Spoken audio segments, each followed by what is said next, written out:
নমস্কার বন্ধুরা, যে যেখানে বসে দেখছেন আমার ইউটিউব পেজ, ফেসবুক পেজ, সবাইকে অসংখ্য ধন্যবাদ জানাই। আজকে আপনাদের সাথে আমি দুটো চপের রেসিপি শেয়ার করব। দুটোই আমি রুই মাছ দিয়ে করব। আর রুই মাছের সাথে আমি কি কি দিচ্ছি আপনাদের দেখিয়ে দিচ্ছি। মাছ, আলু সিদ্ধ, ধনিয়া পাতা, পেঁয়াজ আর লবণ, কালা মরিচের গুঁড়া আর দিয়েছি একটু চাট মশলা।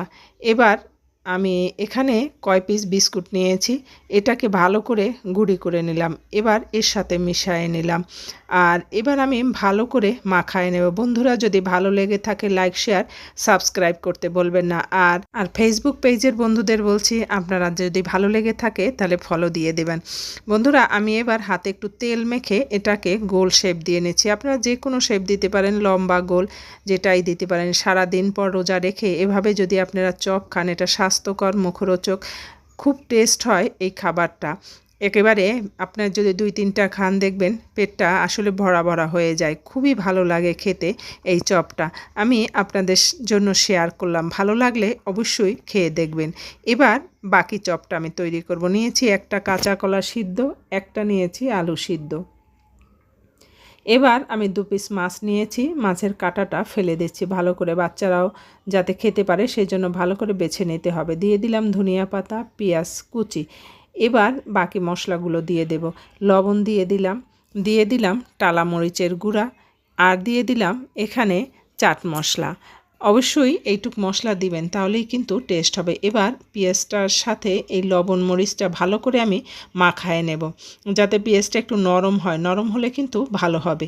এবার সবগুলো উপকরণ একসাথে মেখে নিচ্ছি। আসলে এই চপটা খেতে এত টেস্ট হয় বন্ধুরা, আপনারা চায়ের সাথে, এমনিতে খালি ভাতের সাথেও কিন্তু খেতে পারেন। দারুণ লাগে এই চপটা খেতে।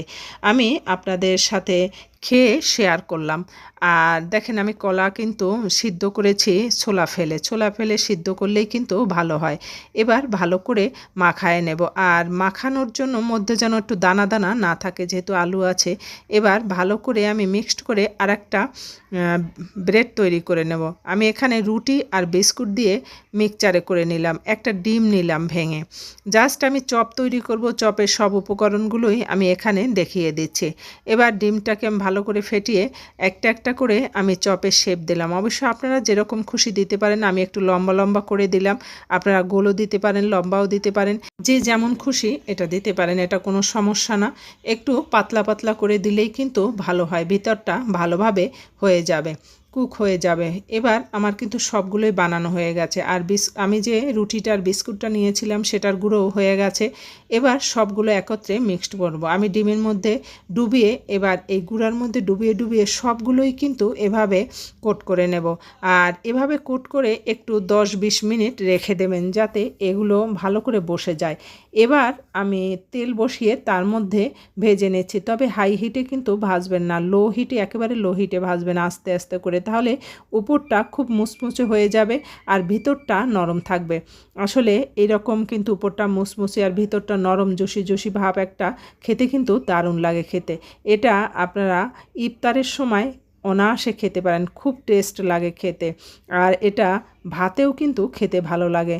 আমি আপনাদের কাছে দুটো শেয়ার করলাম, আপনারা যে কোনো একটা খেয়ে দেখবেন। দুটোই কিন্তু টেস্টফুল আর দুটো দু ধরনের স্বাদ। আমার কিন্তু হয়ে গেল, আমি এবার তুলে দেখাচ্ছি। আর এগুলো কিন্তু আসলে দেখতে যেমন হয়েছে, খেতেও সেরকম হয়েছে। যদি ভালো লাগে লাইক শেয়ার সাবস্ক্রাইব করতে ভুলবেন না। আর অবশ্যই বলবো, বাড়িতে অবশ্যই রান্না করে খেয়ে দেখবেন। আর ফেসবুক পেজের বন্ধুদের বলবো, অবশ্যই আপনারা একবার হলেও বানাবেন। দেখেন দেখতে যেমন সুন্দর আর খেতেও কিন্তু সেরকম। আর দেখেন উপরটা শক্ত আর ভিতরটা কিন্তু খুব নরম।